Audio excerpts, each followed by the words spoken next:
All right, we got Rob and Charlie here. Got a couple articles we wanted to discuss today. I can start this one off.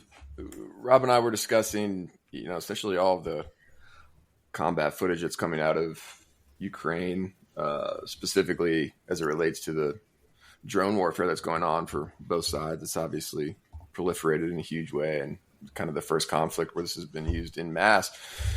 And the initial conversation was like, what must that psychology be for the guys on the ground? I mean, it looks terrible, obviously. I wasn't able to find much. Obviously, ongoing conflict.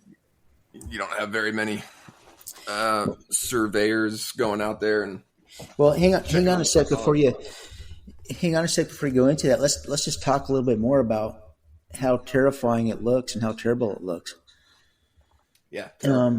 Yeah. I mean, I just kind of what brought it to mind for me was I saw just a posting on Twitter or X about, and it just showed this poor Russian, I guess I would say poor, but this Russian soldier who could look up and see the drone chasing him, and he jumped into a hole, thought he was safe, and the drone operator missed once and then got him a second time.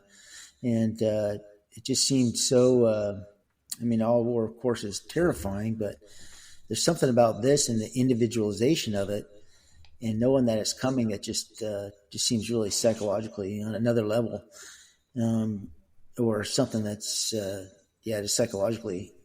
I guess we're all figuring out what's going to go on with the drone warfare or where that's going to go. But between that and, chasing down tanks and other things, but really the individual soldier targeting. And then you had brought up to me, Charlie, about these new drones that, spray molten termite on tree lines that have Russian soldiers dug in.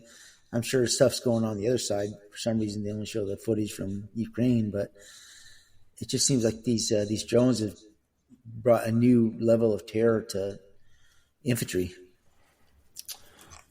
Yeah, I think that's right. And I mean, what I kind of found in the research, looking for anything relative to this, there's not much, understandably. Currently, I'm sure there will be a lot that comes out. There's some comparables to, obviously, the nature of the war as it stands right now, which is fairly static with a couple of exceptions, especially recently, with some kind of big offensive pushes by Ukraine into Russian territory. But I was looking at some previous war comparables, and really the only one that is a good comparable at this stage of the fight is World War One. Significantly more shelling, mustard gas, all that stuff in World War One, just on a per capita basis. Way more shells expended during World War One. During this conflict, all this conflict has been a artillery fight for the most part. But I was looking up some statistics on what that shelling does to the individual. And so there was a couple of studies from World War One in terms of like what it does to combat effectiveness. And essentially, after extended heavy bombardments, there was a British study that revealed there was a 40% decline in combat effectiveness for the troops that were being shelled heavily for an extended period of time.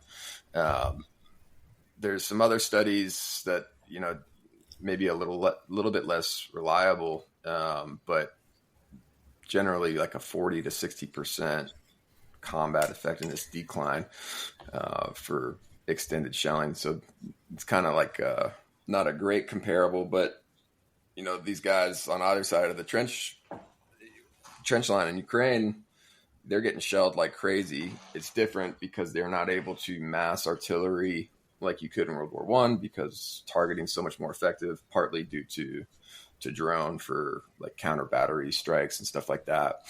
So they're really having to spread out their artillery much more. So they're not able to do it in mass, but you're able to see, like, obviously it plays a major role. I found a couple of studies in terms of just like what has the impact been of drone warfare. And it's been obviously, sexy isn't the right word, but heavily covered, I guess. Those are the that's the combat footage we see a lot of, is these drone strikes, right, which look horrendous. And there's two pretty interesting articles I dug up. One was by Stacy Pettyjohn from Center for New American Security, which is a think tank in D.C., and another by I'm reading a book of his right now, Stephen Biddle. He's a professor at Columbia, but he's also an author. He writes, like, he's kind of a technologist and writes fiction books that are based on potentially technology use cases in 20, 30 years. They're actually really interesting. They're well done. His name's Stephen Biddle. But, their argument is, while we see all this video coverage of these terrible things, like the example Rob gave of, it really hasn't revolutionized war like we might expect it to, right? It's really just kind of a next step as opposed to a full-on revolution. And the CNAS report identifies a couple of major things, which is essentially the experimentation of drone warfare has continued, but it hasn't really impacted tactics. There's still fire and maneuver, combined arms work in order to achieve objectives. It just becomes much more challenging because you've got eyes all over the sky. I was reading a report that basically, if you're on the front line, you hear the buzz of the drones nearly nonstop. You don't know who's who. And the most effective, while we get these videos of drones dropping what are essentially small HE rounds of varying sizes on troops and trench lines, the most effective uses of these drones has been for targeting and surveillance purposes. So as opposed to a human forward observer talking on an artillery battery onto a target, these guys are able to use these drones to really effectively use artillery for like first round impacts, and particularly with stuff like HIMARS, which is very long range and very accurate, GPS guided, all that stuff. And there's just been some interesting counters to it as well. I was listening to an interview with a U.S. Air Force general who was kind of discussing the conflict at large, and he gave the example of, the obviously shooting Patriot missiles at drones is a losing cause because you can only make so many of them, and they're incredibly expensive and all that stuff.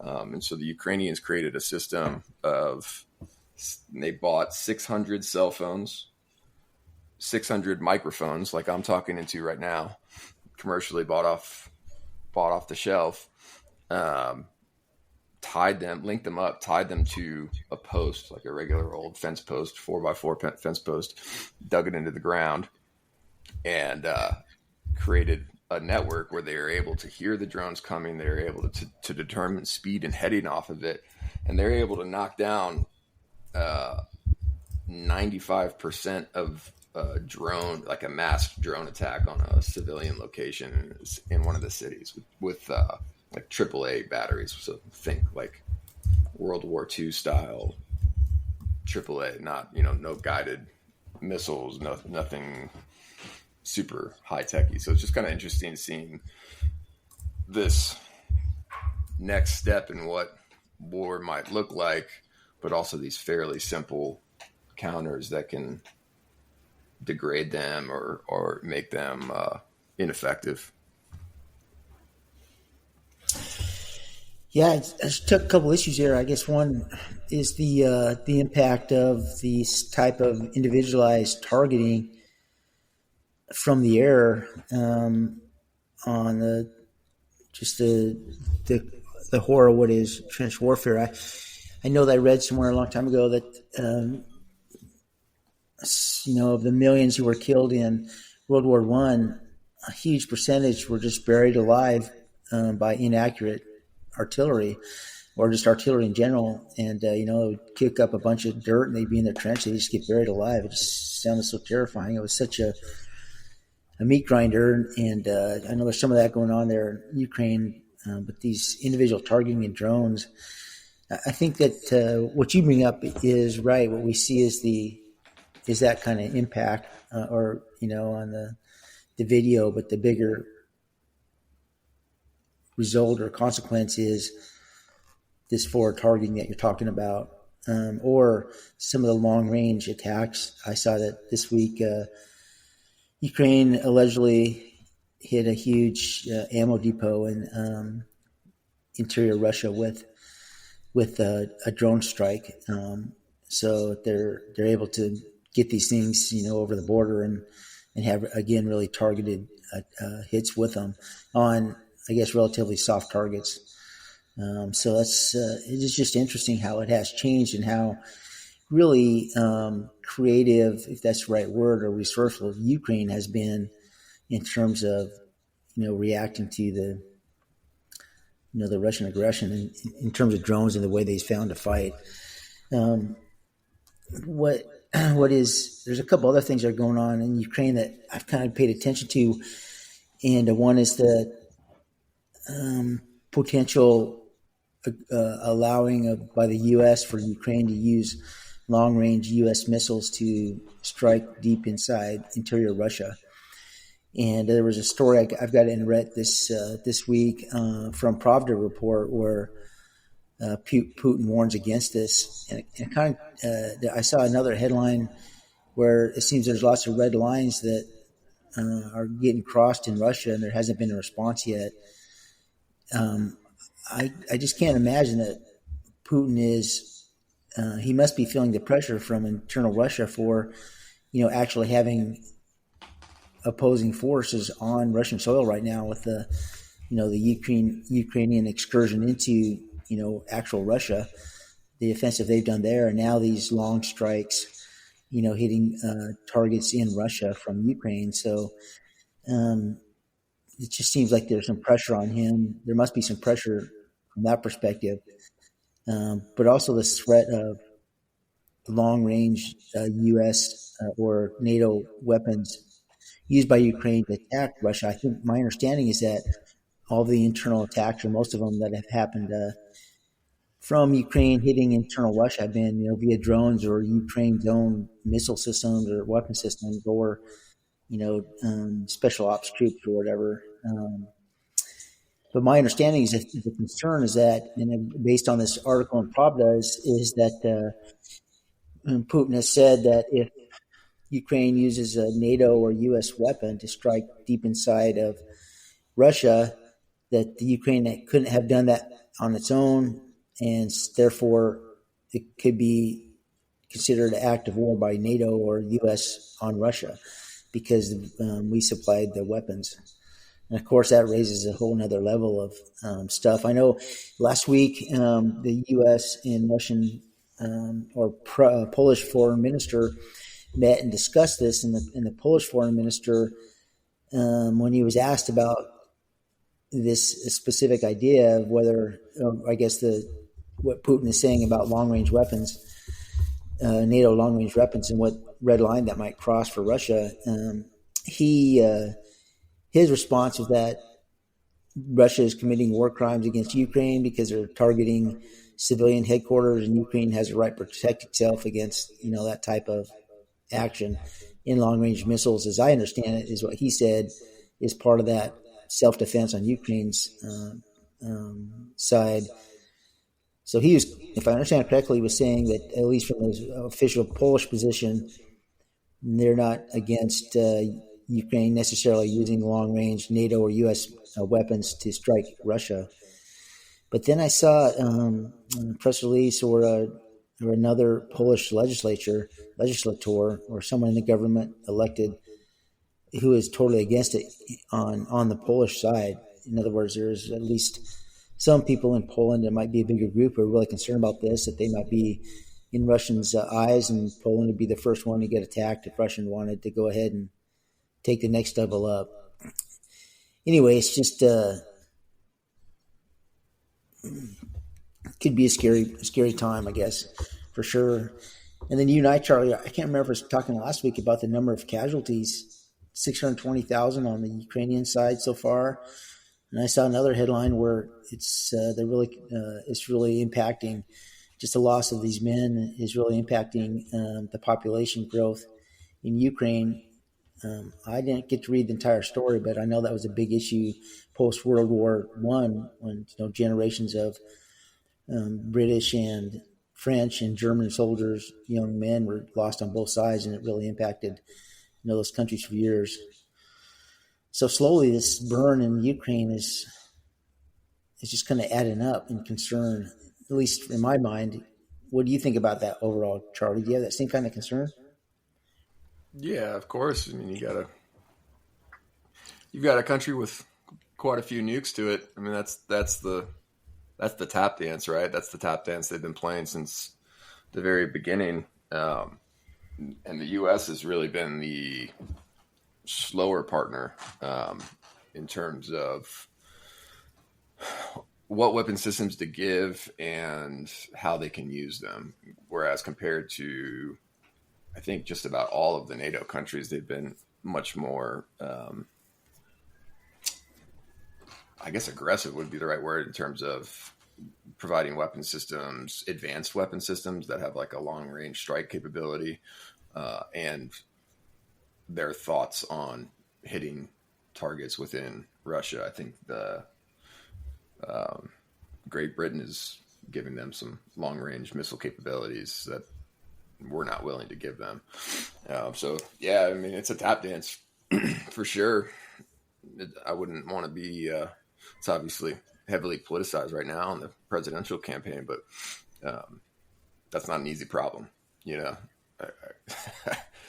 Have you seen any ways where this would play out? I mean, what would, just game theory, or would if Putin wanted to get serious and say he's not going to accept this? And again, I think he has to be facing internal pressure. He's the first Russian leader in a long time who's had foreign troops on Russian soil. Have you seen any? I mean, what would he do? Would he, do a tactical nuclear weapon someplace, on the front lines to kind of send a message? And how would that play out? Just a little bit I've read about it. It seems like one tactical nuclear weapon could lead to, a full-on nuclear war. But have you seen anything about that, or any theory about how that might play out? Well, I mean, it's all educated guesswork, right? And that's one of the big things with, I guess, the Western understanding of Putin, is that we don't really understand his thinking, right? Because he's, there's been a lot of saber rattling on the nuke option for several years now. So I mean, pretty much since the start of the conflict, and particularly since Russian forces were stopped pretty significantly at the start of the war. So I think that's why you've seen this kind of gradual increase in capabilities that are given to Ukraine in terms of what they can do at long range, and a slight lift in terms of what we say they're allowed to do with our weapon systems. It's because, like you said, there's been a lot of red lines, and they haven't necessarily fallen through that, thank God. But it's a high wire act, and you don't know what the real deal is. I would be curious. I don't know what kind of internal pressure he really gets. I would assume it's not much, just because of how well established he is in that position. I mean, he is, for lack of a better word, a dictator at this point. There hasn't been a real opposition allowed in the country for quite some time. So, I think he's got a pretty strong position there. Now, if you start raining down cruise missiles in the middle of Moscow, that could change, I would imagine. But I think he's still pretty popular. Yeah, and just from what I understand, Ukraine is currently using some NATO made or supplied, rocket systems to target one of those cities that or towns in Russia that is close to the Ukrainian border, but thus far it hasn't used super long range NATO supplied weapons for long range attacks in Russia. Anyway, it is a tricky situation. I think this is the other thing that's happened, I guess, in the Middle East. A couple things that I've just seen recently. One is, of course, the pager explosions, and I guess just yesterday there were other types of electronic devices, reports of phones and walkie-talkies and those type of things that were blown up in Hezbollah, I guess, or in Lebanon. Hezbollah fighters or organization. And it just, again, goes back to what Israel can do, or how really viciously creative Israel can be in terms of attacking,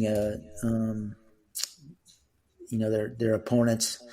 The most recent case was I can't remember that wasn't a Hamas leader who was actually killed by an explosion in Iran. Do you remember that, Charlie? That was just a little bit ago. Yeah, it was a couple weeks ago.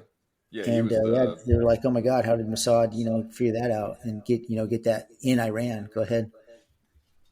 Yeah. I mean, that guy, he was essentially the political wing leader of the country, and he was visiting for I want to say it was the funeral of the Iranian president who died in the helicopter crash. But yeah, those guys can do some crazy shit, in terms of it seems like they're well practiced in the assassination game. Yeah, the other thing I saw, and this was just today, was a news report. I haven't seen it on the national U.S. media yet. Was that Saudi Arabia has come out and said there will be no peace with Israel until Palestinian gets its own state. The Palestinians get their own state. And gosh, I can't remember, the Abraham Accords. Do you remember the details of the Abraham Accords? No, not the details. Just that it didn't involve a two-state deal. Yeah, if I remember right, it was Israel. I'm just looking up right now. So they had some normalized diplomatic relations with United Arab Emirates, Bahrain, Sudan, and Morocco, and it was a huge shift in Middle East policy. And my understanding at that time was that there were talks on the finish line of doing the same between Israel and Saudi Arabia, but that's really, I guess, been set back now with the war in Gaza and Palestine, because I don't know that Israel will ever agree to a Palestinian state. So just a continued mess in the Middle East, I guess. Yeah, the status quo remains. Oh, this is an escalation of the status quo for sure, but still a mess. Yeah, I'll link these articles that I found. They were both really interesting. I think it's particularly if we've got some guys who are listening who are active. I mean, it's just something to take into account, but also in terms of the drone usage, and probably something even under the best training scenarios, we just can't reproduce. We just don't have that many, unless you went to your local Walmart, every Walmart in a 500-mile radius and picked up every drone, and then flew them over your training area. That's a really challenging thing to recreate. But these articles were interesting in the way in terms of it's just another tool. It's a technological advancement in terms of tools for warfare, but it hasn't really changed what you have to do on the ground in terms of tactics, which it was just a little bit counterintuitive to kind of what I had assumed. And I think that's probably mostly due to the information warfare that is obviously ongoing, Ukraine releases these videos for a reason, right? Um, and they do a very good job at that. But it's a game evolution, but not necessarily a game changer. The fundamentals remain the fundamentals.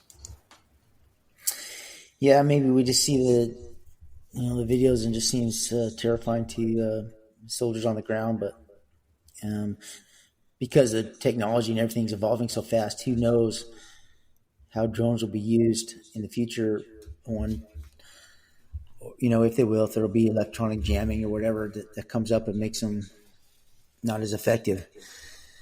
I guess going to some of the stuff on the other stuff I'm looking at, there's been a new record set on the fastest snow time for climbing the Grand Teton. And so I think this guy's from Italy or someplace like that, but he climbed the Grand Teton from Lupine Meadows up and back, fastest snow time.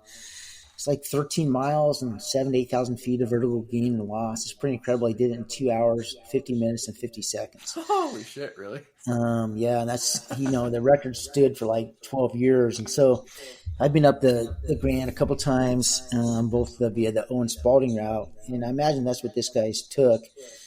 And most of the route up there is scrambling, but there's one section of the Owen Spalding route, which isn't difficult to climb, but if you fall, you're dead. And so for the trips I've been on, I've always been roped up for that. But the guys it's not uncommon for guys in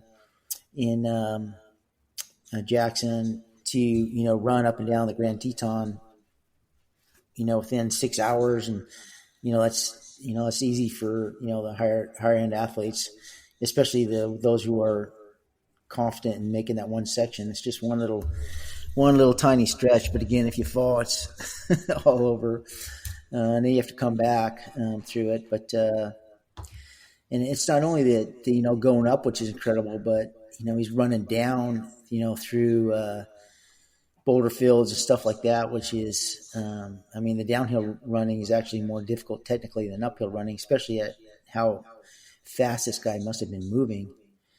So 2 hours up and down. 250, 2 hours, 50 minutes, 50 seconds. That's incredible. And I guess we talked about Killian Jornet or Jornet, I can't remember, I don't know how to pronounce his name. And I think he held the former record. He said it, long ways, about 12 days before, or 12 years before, and it was like the first sub 3 hour long effort. So, and I think that, no, I guess not. I guess he was one of the first to break the 3 hour mark, and then National Park Ranger had held it until it was broken here. Anyway, it's just a pretty incredible, insane time, not only in terms of a fitness effort, but also just in terms of doing it technically. And I can't remember how many times this guy has been up and down, the mountain, but there were mountain guides who I worked with who'd been up and down the Grand guiding clients several hundred times. Yeah. And, this is the most guided peak there in the Tetons for guides. And I can't remember where I read, but I think this guy had been up and down it like 44 times, just learning the route and every individual element of it. But still, it's a pretty incredible, fitness and kind of / mountain running, mountaineering type achievement. I guess it's more mountain running, but again, it's a technical climb for most people for sure. In terms of just being roped up for the sketchy sections, which aren't difficult to navigate, but if you fall, the consequences, life change or life, your life is in risk if you fall. So, and that's one of the ways they grade or mountain routes or climbing routes are graded is not only the technical difficulty of the actual move in the climb or movements in the climb, but also the jeopardy or the I can't think of the word, but consequences of what happens if you fall. Yeah, I'm looking at pictures. This guy's got a pair of shorts on and no shirt. You wouldn't be able to take anything. You wouldn't be able to take any water or anything, and you really don't need anything for that short of a trip. But man, I wonder. I wonder what his. Maybe you can put this article, one of these articles, in the show notes. I wonder what his, VO2 max is, and his, body weight and his height. Yeah. He's got to be. He looks pretty thin, like under 140 pounds or something. Yeah. And, and just moving, just incredible. Hey, Rob, hold on one second. I gotta do something.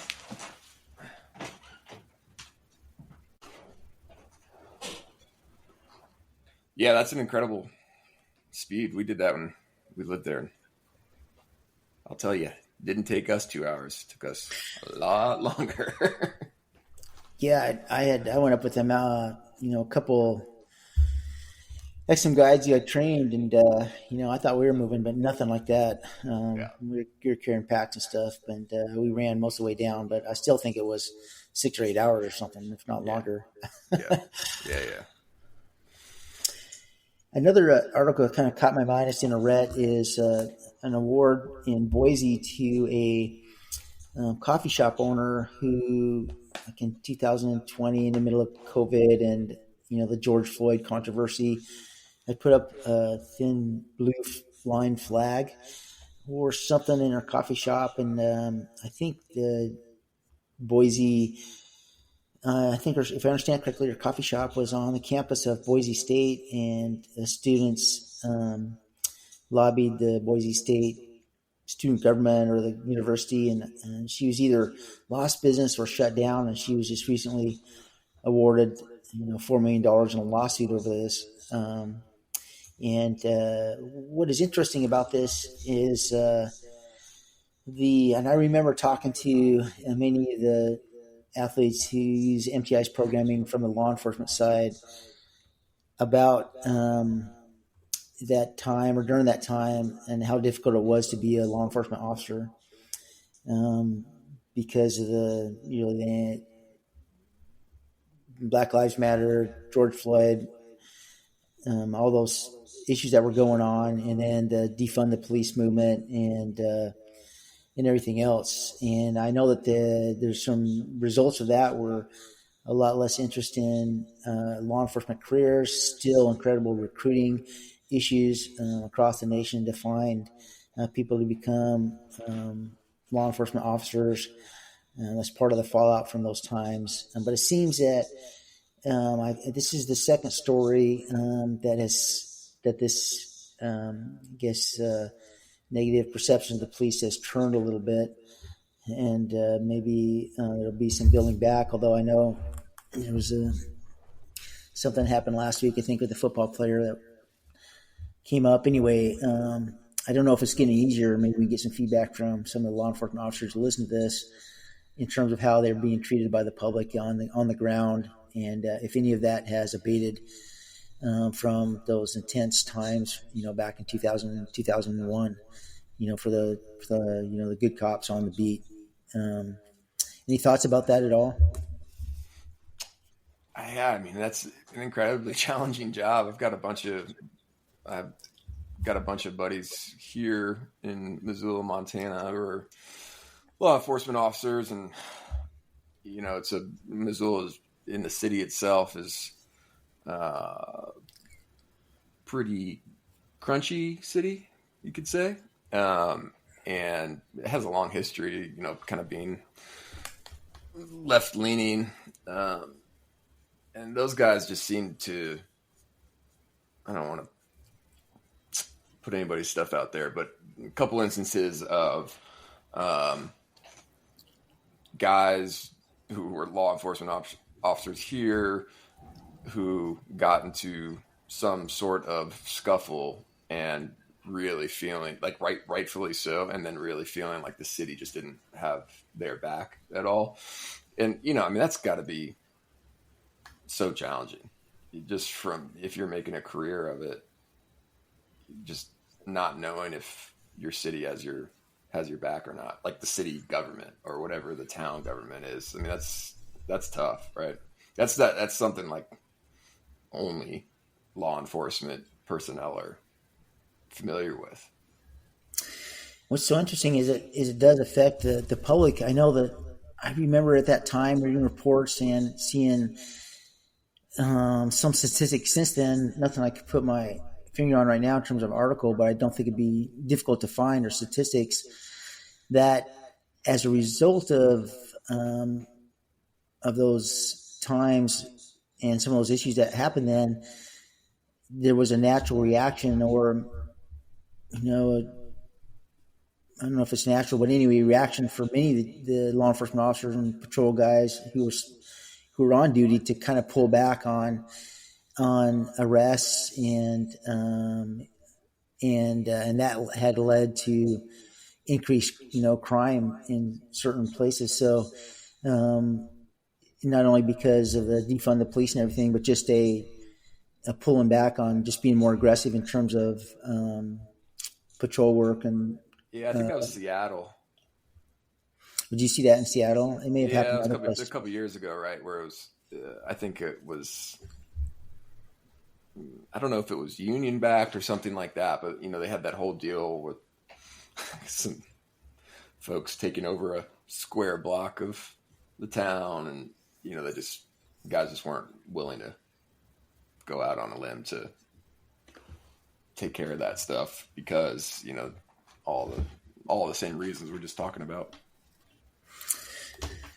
Yeah, I'm pretty sure I heard it from other places too, or cities. But it'd be interesting to take a look at crime statistics like in Minneapolis and Kansas City, where some of these incidents occurred, and then other places, the urban areas. If there was just a decrease in crime statistics post George Floyd, Black Lives Matter during that time, and not necessarily that could be somehow related to just a less aggressive police. But anyway, that there's some impacts. One of those, another impact of those strange times, I think. I'm back in that COVID type time that is we're kind of still working through for sure. But from our perspective, obviously we support those guys. They have a difficult job. I do know one of the good friends of MTI and me is a law enforcement officer in Seattle, and he just had described to me, Seattle and Portland just had weeks and weeks and weeks of protests that was kind of unique to those cities, and just how exhausted, the police were there, just kind of nothing else, just stand on the line facing protesters and being yelled at and screamed at for days and days and days on end, weeks on end, literally. So it seems that's calmed down a little bit for sure, but I think there might be some long-term impacts, if nothing else, just from a decrease in interest in people who want to become police, or resignations from police officers just because of, like you said, they may not feel supported by the town or local government that's hired them, and or just just exhaustion from the work, or just not being looked at favorably in the community or some parts of the community because of some of these incidents that were discussed before. So, and of course, if there's fewer police, that means more work for the current police. Anyway, Right. it's just terrible. It's just overall terrible for those kind of guys. Yeah, that's a tough job and a tough environment for sure. And I think across the country, every city, big, medium, and small, has this massive homeless issue, which I think kind of increases those tensions, because a lot of the times, that becomes a law enforcement problem, but it in reality is a city problem, right? But the LE guys kind of get the end of the stick on it and aren't able, they can't solve that problem. You can arrest a guy and put him in jail for a night or something like that if he's loitering, I guess, but they're just going to get released the next day. And, so from like a confidence perspective, if you're a local business owner and you got guys hanging outside your business, sleeping on the ground and obviously abusing drugs and all that stuff, that's a challenge too, right? It's all kind of interrelated. I know that has, resulted in that. And I've also heard from just, rampant shoplifting. And gosh, I went to just Walmart recently to get some fishing gear, and all the fishing gear was behind Blast. a locked Yeah. case. And like these are like packs of fishing hooks that cost $2. Right. And I don't know if these retail stores, but not only that, but also, I've read about retail stores in downtown areas, just, shuttering because of either the homelessness and loss of business or, shoplifting or whatever it is, and how that impacts the community. If you lose your businesses, it can't be good for the community.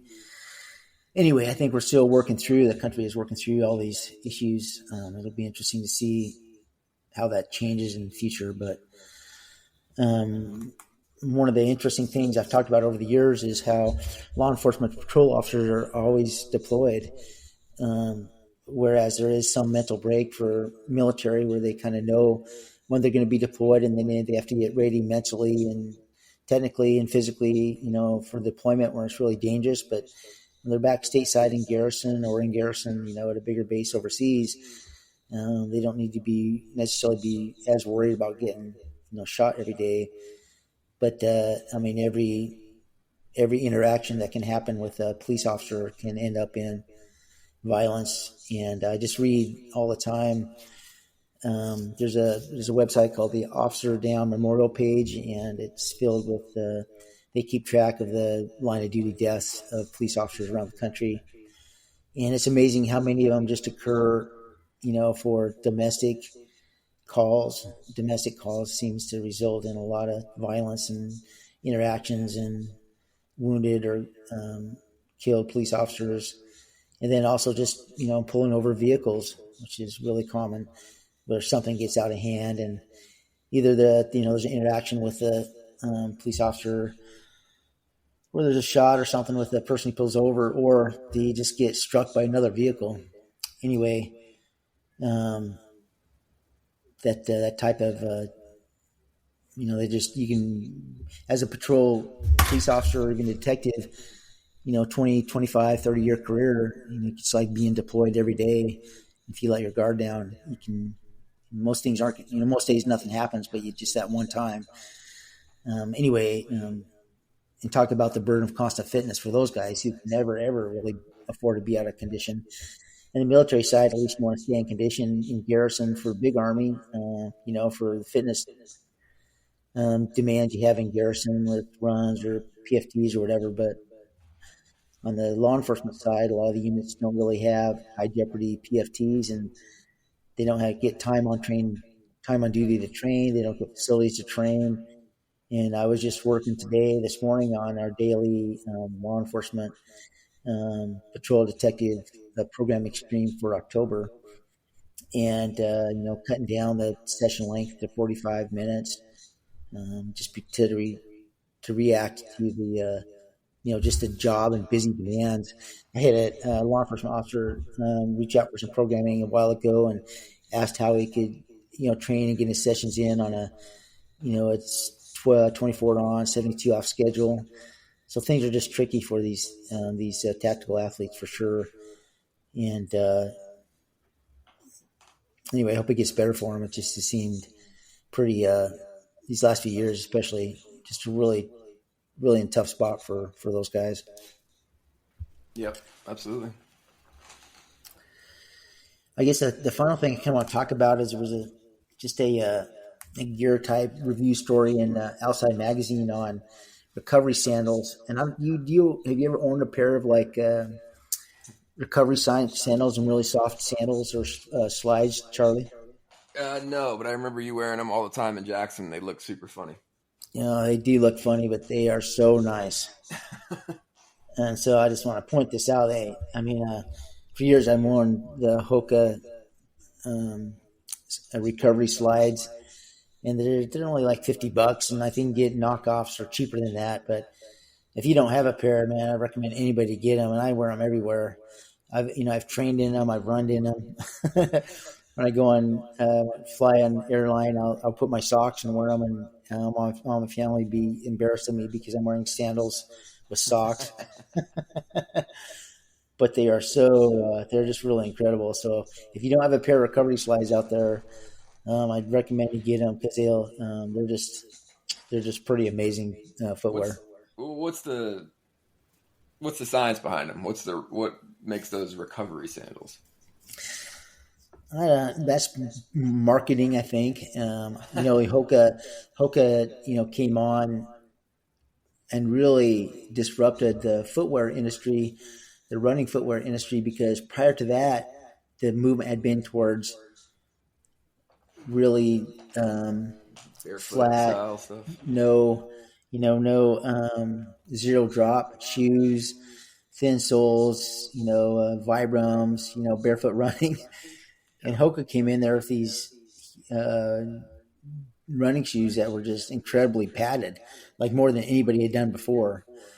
And I first got aware of them by an older athlete, who said, "Oh yeah, I was able to run again." He was in his mid 40s, and then I got a pair, and oh my god, it was just amazing. And so I've recommended and worn heavily cushioned shoes since then.